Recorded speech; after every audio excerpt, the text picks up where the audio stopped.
పారా Olympics లో భారత క్రీడాకారుల పతక వేట ఘనంగా ఆరంభమైంది. నిన్న ఒక్కరోజే ఓ స్వర్ణం సహా 4 పతకాలు ఖాతాలో చేరాయి.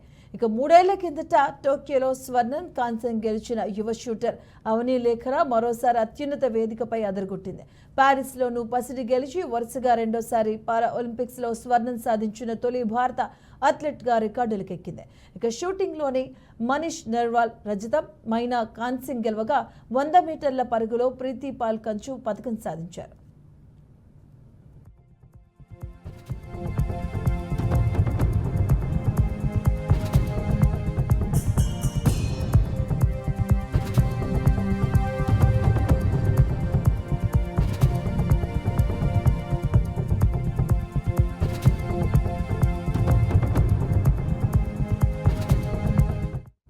ఇక అవని 10 మీటర్ల ఎయిర్ రైఫిల్ SH1 విభాగంలో తన పేరిట ఉన్న పారా ఒలింపిక్స్ రికార్డులను బద్దలు కొడుతూ స్వర్ణం సాధించింది. 22 ఏళ్ల అవని 249.7 పాయింట్లతో అగ్రస్థానంలో నిలిచింది. 3 ఏళ్ల క్రిందట టోక్యోలో ఆమె 249.6 పాయింట్లతో రికార్డు పసిడి గెలిచింది. ఇప్పుడు ఆ రికార్డును స్వల్పంగా మెరుగుపరుస్తూ మళ్లీ స్వర్ణం సాధించింది. పారా ఒలింపిక్స్ లో స్వర్ణం నిలబెట్టుకున్న భారత తొలి అథ్లెట్ అవనినే.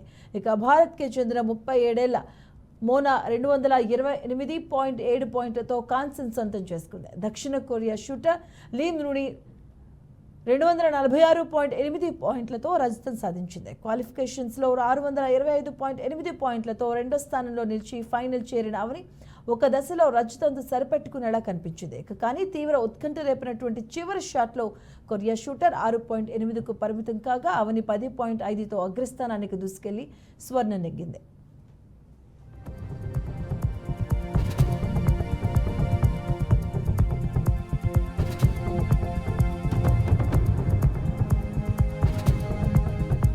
ఇక షూటర్ మనీష్ నర్వాల్ పారా ఒలింపిక్స్ లో తన రెండో పతకాన్ని ఖాతాలో వేసుకున్నాడు. టోక్యోలో 50 మీటర్ల పిస్టల్ SH1 విభాగంలో స్వర్ణం సాధించిన అతను ఈసారి 10 మీటర్ల ఎయిర్ పిస్టల్ విభాగంలో రజతం గెలిచాడు. ఇక ఫైనల్లో మనీష్ 234.9 పాయింట్లతో రెండవ స్థానం సాధించాడు.